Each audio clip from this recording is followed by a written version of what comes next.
Usborne Illustrated Myths from Around the World. Demeter and Persephone. In ancient Greece, Demeter was worshipped as goddess of the harvest and agriculture. This story of her love and loss explains how the seasons came to be. At the beginning of the world, there was no seasons. All year round, the rain fell and the sun shone. Crops grew and fruit dropped ripe and luscious from the trees. Flowers blossomed in the meadows and new shoots sprang from the fertile soil. Tending them all was Demeter, goddess of the harvest. At her side, as fair as the wild flowers, was her daughter, Persephone, beloved by all and adored by her mother. But another god had his eye on her.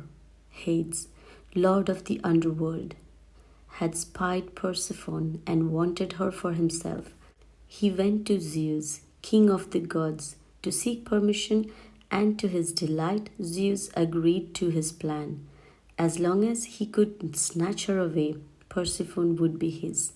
Hades watched and he waited until Persephone was out alone one day in a field of golden corn. As he walked among their shining stems, she felt the ground tremble beneath her feet. With a great crack, the earth opened before her, revealed a dark chasm. And out of it, on a horse-drawn chariot of black and gold, swept Hades.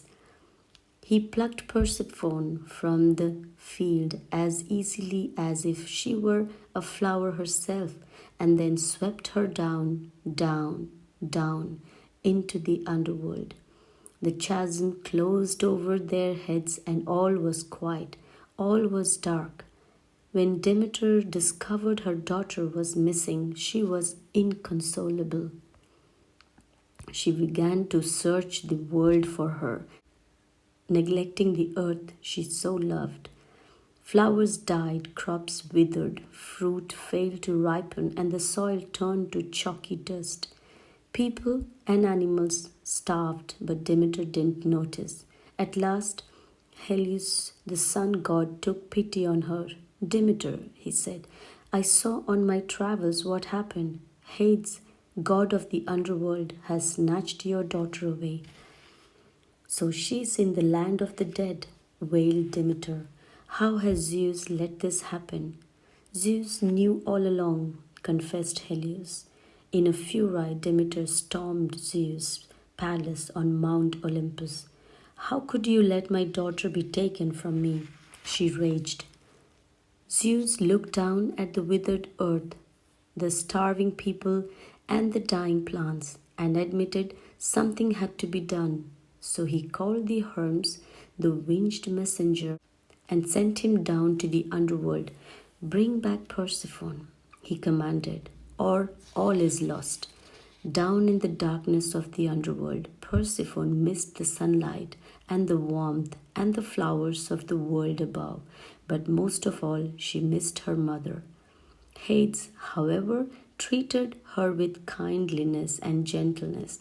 She was intrigued by the dark caverns of this new realm, its glittering gemstones and the piteous plight of the souls of the dead. Could she, after all, become queen of the underworld?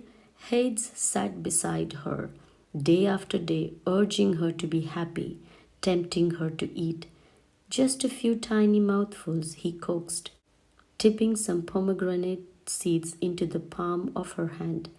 "Come, Persephone, taste them. They are like glinting jewels." Tentatively, Persephone looked down at the juicy red seeds. Then she popped 1, 2, 3, 4, 5, 6 into her mouth. Hades watched her eat each one with glowing satisfaction. Then came a rushing of wind, like the sound of birds in flight, and the messenger Hermes stood before them. "Ah, a visitor," said Hades. "I have been expecting you." "I come from Zeus," replied Hermes. "Hades, you must let Persephone return. The king of the gods demands it." Of course, I obey Zeus in all things, said Hades, but in this I can't. He held up his hands in mock sorrow. There is a law, is there not? That it is only possible to leave the underworld if no food has passed your lips. That is so, said Hermes. Persephone gasped. Yes, my love, said Hades. You have just eaten 6 seeds. Hermes paused.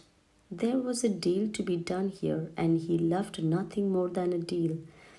If he returned without Persephone, Zeus would never forgive him and the earth would suffer. But nor could he break the law the fates had made at the dawn of time. 6 seeds shall equal 6 months, said Hermes. For 6 months of the year, Persephone shall live down here in the darkness with Hades as queen of the underworld. For the other 6, she may return to earth and tend to the flowers and the fruit and the soil with her mother. Persephone smiled. It is a fair plan, she said, and so for 6 months of the year, when Persephone reigned in darkness, Demeter wept.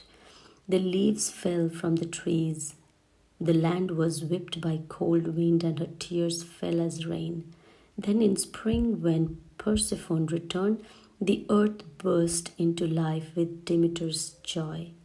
New shoots appeared, flowers blossomed, and crops ripened under a golden sun.